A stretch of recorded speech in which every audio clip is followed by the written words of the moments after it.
000 entreprises.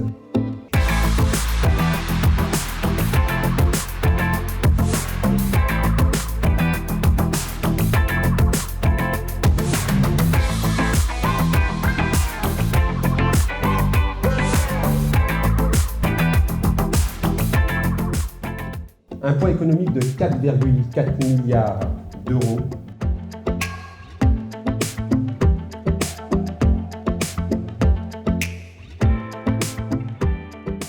Alexis Villemin, je suis directeur des services de transport au ministère de la Transition écologique et solidaire. Je m'occupe du secteur des T3P, notamment les taxis. C'est une grande première pour moi puisque c'est la première fois que je me rends à un congrès d'organisation professionnelle de taxi. J'étais particulièrement heureux de pouvoir échanger avec les adhérents de l'UNT cet après-midi lors d'une table ronde sur le thème de la loi d'orientation des mobilités.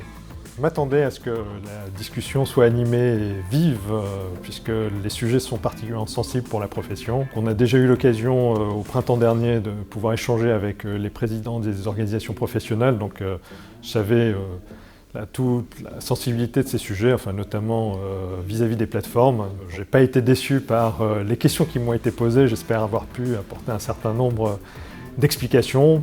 Le message que je voulais également passer cet après-midi, c'est tout le travail de concertation qu'on aura à poursuivre avec les organisations professionnelles et avec l'UNT en particulier sur le travail de rédaction des ordonnances ou des décrets d'application qui intéressent les taxis dans les différentes dispositions de la loi. La LOM sera bientôt publiée d'ici la fin de l'année, si tout va bien. Une deuxième phase de travail après cette étape parlementaire commencera. Il est important que la profession puisse également éclairer ce travail de rédaction des textes pour éviter les incompréhensions, les malentendus et également répondre à toutes les inquiétudes qui ont pu s'exprimer. Un peu l'acte 2 de la LOM qui se jouera dans les prochains mois. C'est vraiment le job de l'administration que de ne pas rédiger ces textes dans son coin et de pouvoir le faire avec les différents acteurs. On n'a jamais eu la prétention de savoir ce qui est bon pour le secteur. On a besoin de travailler avec les professionnels. C'est eux qui, sur le terrain, savent comment ça se passe, les choses se passent. À nous de recueillir